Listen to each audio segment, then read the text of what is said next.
नमस्कार. जय किसान PSM या YouTube चॅनलवरती आपल्या सगळ्यांचे स्वागत आहे. मित्रांनो, एका नवीन व्हिडिओमध्ये आपण एका नवीन विषयाची चर्चा करणार आहे. मे महिना चालू आहे मित्रांनो. आज 1-2 तारीख आहे.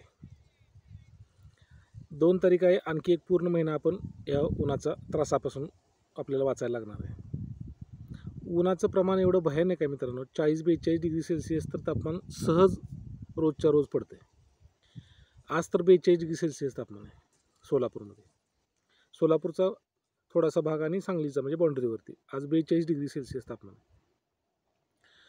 मित्रांनो, एवढ्या या 42 डिग्री सेल्सिअस तापमानामध्ये 11-11:30च्या पुढे बाहेर जाणं मुश्किल व्हायला लागले. आणि जर तुम्ही गेलात तर तुम्हाला उष्माघाताची शक्यता जास्त आहे. उष्माघातामुळे मृत्यू होण्याचं प्रमाणही वाढलेलं आहे. तशा गाईडलाईन्स पण आलेले आहेत की उष्माघातात जाऊ नये, काय काय उष्माघाताची लक्षणं आहेत वगैरे, हे सगळे आपल्याला माहिती आहे. पण मित्रांनो, हे 42 डिग्री 43 डिग्री सेल्सिअस तापमानाकडे जाण्याची वेळ का येते किंवा कशी काय येते? मित्रांनो, झाडांचं पूर्णपणे म्हणजे कटाई झालेली आहे. शेतकरी असो किंवा इतर कोणताही वर्ग असो दे, शेतीमध्ये झाडं राहिलेली नाहीत. असणारी झाडं लोक तोडत आहेत. तर ह्या कारणासाठी जनजागृतीची गरज आहे. मित्रांनो, आपण जर असंच जर झाडं तोडत राहिलो किंवा आपण जर असंच जर निसर्गाकडे दुर्लक्ष करत राहिलो तर एक दिवस आपल्याला 50 डिग्री सेल्सिअस किंवा त्याच्यावरती जाण्याची शक्यता आहे, 45-50 डिग्रीकडे. आणि त्यावेळेस मला वाटत नाही की सहज आपलं जगणं होईल बाबा, म्हणून माणूस जगू शकणार नाही त्यावेळेस. आणि आता गरज आहे मित्रांनो झाडे लावण्याची, झाडे वाचवण्याची, निसर्ग वाचवण्याची. जर निसर्ग वाचला तर मनुष्य प्राणी किंवा मनुष्य जात वाचणार आहे. मनुष्य जातीनं अजूनही शहाणं होणं गरजेचं आहे. मित्रांनो, ही जी झाडेतोड चाललेली आहे आवाजावी, ही झाडेतोड कुठेतरी थांबवली पाहिजे. काही तज्ज्ञांना विचारलं तर तज्ज्ञ म्हणतात ग्लोबल वॉर्मिंगमुळे झालं असेल किंवा लोक म्हणतात ग्लोबल वॉर्मिंग झालं असेल. अरे, ग्लोबल वॉर्मिंग म्हणजे तर काय? तर निसर्गाचा होत असलेला ऱ्हास. आणि सिटीत पुणे मुंबई असेल किंवा नागपूर असेल, मोठे मोठे सिटी असतील, इतर स्टेटमध्ये असेल, दिल्ली असेल, गाड्यांचं प्रदूषण असेल, इतर प्रदूषण असेल, तिथं पण जंगल तोडून सगळ्या बिल्डिंग उभारत आहेत. तर ग्लोबल वॉर्मिंग म्हणजे तर काय? हा निसर्गाचा जो ऱ्हास होतोय त्याच्यामुळेच ग्लोबल वॉर्मिंग म्हणजे त्याचंच कारण आहे. ग्लोबल वॉर्मिंगचं जे तापमान वैश्विक वाढत आहे ते सगळं मूळ कारण आहे ती झाडं. मित्रांनो, आपल्याला आपण जशी प्रतिज्ञा करतो घरी, देवाची प्रार्थना असेल किंवा देवाची पूजा असेल किंवा एखादं घरात चांगलं कार्य व्हावं म्हणून आपण एक ध्यास घेतो, मी ह्या वेळेस मी हे चांगलं करणार. तसं आपल्याला सगळ्या जनतेला, देशातल्या भारत देशातल्या सगळ्या जनतेला आपल्याला एक शपथ घेणं गरजेचं आहे की मी इथून पुढून झाडं तोडणार नाही आणि झाडे वाचवणार. झाडे जगवाल तर मित्रांनो मनुष्य प्राणी जगेल किंवा जात जगेल किंवा धर्म, तुमचं सगळं देश जगेल. जर तुम्ही इथून पुढे झाडे जर तोडण्याचा प्रयत्न केला तर ह्याच्यापेक्षा जास्त अजून टेम्परेचर वाढणार आहे. मित्रांनो, 42 डिग्री सेल्सिअस तापमानामध्ये साधं बसणंही कठीण होते.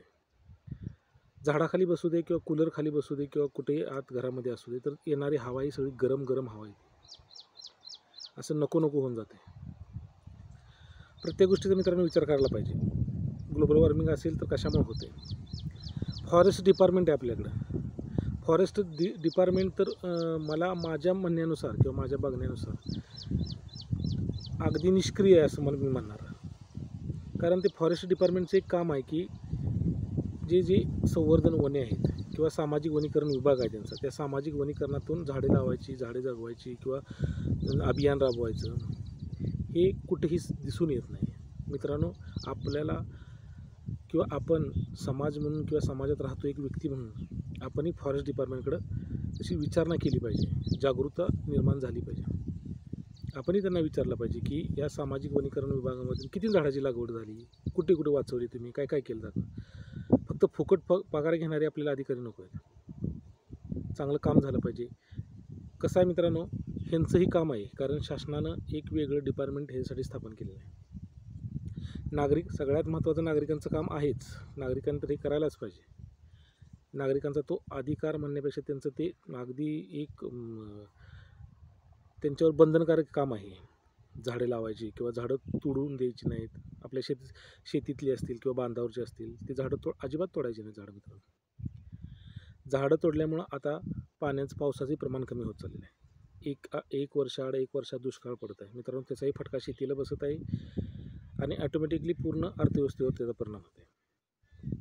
मित्रांनो, फक्त झाडे तोडल्यामुळे किती परिणाम होतो हे आपल्याला समजते, पण आपण त्याकडे जास्त लक्ष देत नाही. तर मित्रांनो, आपण आज अशी एक प्रतिज्ञा करायला पाहिजे किंवा आपण एक अशी शपथ घ्यायला पाहिजे की मी झाडे तोडणार नाही, झाडे जगवणार. आणि मी माझ्या समाजातील प्रत्येक व्यक्तीला सांगणार की झाडे तोडू नका, झाडे जगवा. येणारा काळ किंवा येणारी पिढी आपल्या घरातली असेल, लहान मुलं असतील, त्या पिढीला त्रास होता कामा नये, आपल्यालाही त्रास होता कामा नये. इथून पुढे तापमान मेंटेन राहील किंवा कमी प्रमाणात होईल. हे लगेच होणार नाही, पण होणार नाही असं नाही, होणार तर 100% आपण जर ठरवलं सगळ्या जनतेने देशातल्या, तर 100% होणार.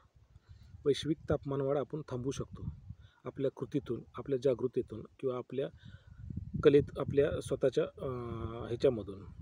कर्तृत्वातून. आपण झाडे लावूया, झाडे जगूया. झाडे जगवाल तरच देश जगवाल, झाडे वाचवाल तरच देश वाचवाल. मित्रांनो, एवढं जे वाढतं तापमान आहे, या तापमानासाठीच मी तुम्हाला जे मला सुचलं ते मी तुमच्याबरोबर शेअर करत आहे. धन्यवाद.